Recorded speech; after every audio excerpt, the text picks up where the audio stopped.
Hello, dans cet épisode, on parle croyance, on parle histoire que tu te racontes et on parle de justement l'impact qu'ont ces histoires que tu te racontes. Il y a une énorme différence entre la réalité et les histoires que tu te racontes sur la réalité. Il y a quelques jours, j'étais en séance avec une cliente dont l'objectif était de clarifier ce qu'elle voulait pour sa vie professionnelle. Elle venait de rebrancher ses vrais désirs et donc on était à l'étape clarté de concrètement à quoi je veux que ressemble ma vie professionnelle. Est-ce que je veux monter une entreprise? Est-ce que je veux choisir tel ou tel emploi? Est-ce que je veux faire une formation, un stage? Et je lui dis, écoute, c'est quoi tes options pour l'instant? Elle me dit, option A, c'est faire tel travail. Option B, c'est monter mon entreprise. Option C, c'est faire les deux. Et puis, évidemment, je challenge un peu. Je dis, ok, c'est quoi l'option D? Je ne sais plus, elle trouve une option D. Dans tout ça, donc elle avait une idée de métier, une idée de business à créer. Et puis, non, attendez, qu'est-ce qu'elle m'a dit comme première idée? Oui, c'est ça. Donc, un métier très précis, une idée d'entreprise à créer, un mélange des deux et puis une autre option. Mais dans tout ça, en fait, j'étais très étonné de voir qu'il n'y avait pas... elle n'ouvrait pas la porte à d'autres possibilités de métier. Et donc je lui dis, et du coup ce serait quoi, sans chercher à ce que ce soit ça la réponse, mais ce serait quoi l'option E? Et là elle met un peu de temps à chercher, elle ne trouve pas. Et elle me dit, peut-être que je pourrais faire un autre métier que ça. Donc un autre métier que ce qu'elle faisait actuellement ou ce qu'elle envisageait de faire actuellement. Et elle me dit, ouais mais bon, c'est pas possible parce que je suis voilé et je suis en surpoids, donc je pourrais rien trouver. Alors évidemment, quand j'entends ça, je me dis, oula, il y a un petit truc à creuser.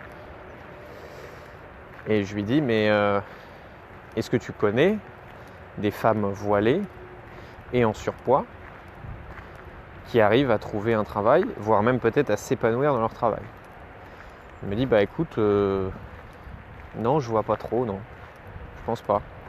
Je dis, écoute, moi déjà j'en connais des femmes voilées qui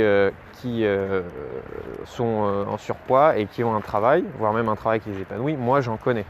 Tu peux juste aller sur mon fil d'actualité Facebook et je t'en trouve 2 ou 3.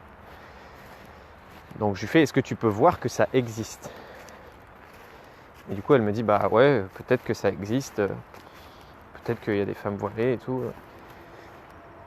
Et je lui dis, mais du coup, est-ce que tu penses que c'est possible pour toi? Et je vois qu'il y a une forte résistance. Et en fait, pourquoi je te raconte tout ça? Parce que l'histoire qu'elle se racontait, c'était « je suis voilée, je suis en surpoids, donc je n'ai quasiment aucune chance de trouver un métier normal, on va dire ». Est-ce que ça, c'est les faits? Ou est-ce que c'est une histoire qu'elle se raconte? Quand je dis c'est une histoire qu'elle se raconte, ça n'est pas un jugement, parce qu'on se raconte tous des histoires. Moi aussi, je me raconte des histoires. C'est juste un constat. Et donc, est-ce que c'était les faits ou est-ce que c'était une histoire qui se racontait? Je lui dis, mais du coup, la réalité, c'est quoi? Est-ce que la réalité, c'est que quand on est une femme voilée en surpoids, on ne peut pas trouver de métier? Et en fait, la réalité, c'était, bien sûr que je ne nie pas que dans sa situation, c'était peut-être plus difficile que pour une femme non voilée, etc., de trouver un emploi, etc. Mais est-ce que c'était impossible? Non. Et du coup, l'histoire que tu te racontes, elle conditionne tes résultats. Pourquoi? Parce que si tu crois dans sa situation que une femme voilée et en surpoids, ça ne peut pas trouver d'emploi, combien de temps par semaine tu vas passer à chercher un autre emploi? 0, parce que tu crois que c'est pas possible. Et comme tu crois que c'est pas possible, tu ne vas poser aucune action dans ce sens, puisque tu vas quand même pas poser des actions sur un truc que tu sais ou que tu crois savoir que c'est pas possible. À l'inverse, si tu changes ta croyance et si tu commences à croire que peut-être c'est difficile, mais c'est possible. Si tu penses que c'est possible, est-ce que tu vas plus passer à l'action? Est-ce que tu vas entreprendre plus de démarches dans ce sens-là? Oui, puisque tu penses que c'est possible. Mais le truc à voir là-dedans, c'est que tant que tu as cette histoire que tu te racontes, et là c'était sur sa vie pro, mais ça peut être une histoire que tu te racontes sur toi-même, sur tes capacités, sur ton potentiel, sur les hommes, sur les femmes, sur la richesse, sur l'argent, sur le monde, et bien l'histoire que tu te racontes, elle conditionne ce que tu vis. Et donc cette personne-là, cette cliente, tant qu'elle se racontait cette histoire-là, c'était juste impossible dans sa réalité qu'elle trouve un autre métier que celui qu'elle faisait jusqu'ici. Est-ce que ça veut dire que forcément elle va choisir un autre métier dans les semaines ou mois qui vont venir ? Non, et c'est pas ça la question. Ça veut juste dire qu'elle s'est ouverte une porte de plus et que, en dézinguant sa croyance, elle a vu que, en fait, la réalité c'est que c'est possible.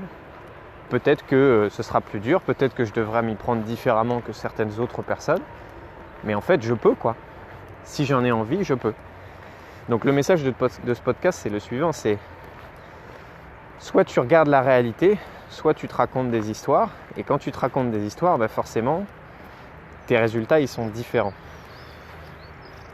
Ça c'est un travail que tu peux faire seul, parce que muscler ta capacité à voir la réalité et pas te raconter des histoires, tu peux le faire seul, et tu peux aussi en le faisant accompagner, c'est-à-dire en allant voir quelqu'un comme moi ou comme quelqu'un d'autre qui va t'aider à rendre l'inconscient conscient et à voir parfois les histoires que tu te racontes et qui ne sont pas la réalité et qui te limitent. On pourrait parler de croyances limitantes. Et ces croyances-là, certaines tu vas réussir à les voir toutes seules, mais comme on a tous des angles morts, tu sais, comme dans ta voiture, ou même si tu regardes dans les rétros, il y a un angle que tu ne verras jamais, sauf si tu tournes la tête. Et quand tu te fais accompagner, c'est ce qui se passe. C'est que la chose que tu ne pouvais pas voir tout seul ou toute seule, eh bien la personne en face, elle va t'en faire miroir, et quand tu vas rendre l'inconscient conscient, ton champ des possibles va s'agrandir, ton blocage va partir, et tu vas pouvoir avancer. Parce que tant que tu as cette croyance ou cette histoire que tu te racontes, tu feras du surplace. Voilà. Évidemment, si ça t'a parlé et que tu as envie de ne pas faire le chemin tout seul ou toute seule, n'hésite pas à m'envoyer un message, puisque c'est une de mes spécialités et je dirais même une des choses que j'aime le plus, c'est de dézinguer les blocages inconscients, les croyances limitantes et de t'aider à avoir le mindset qui va te permettre d'avancer vers ta putain de vie. J'en ai marre de dire bonne journée à la fin des podcasts. Donc tu sais quoi, je te souhaite pas du tout une bonne journée et je te dis à demain.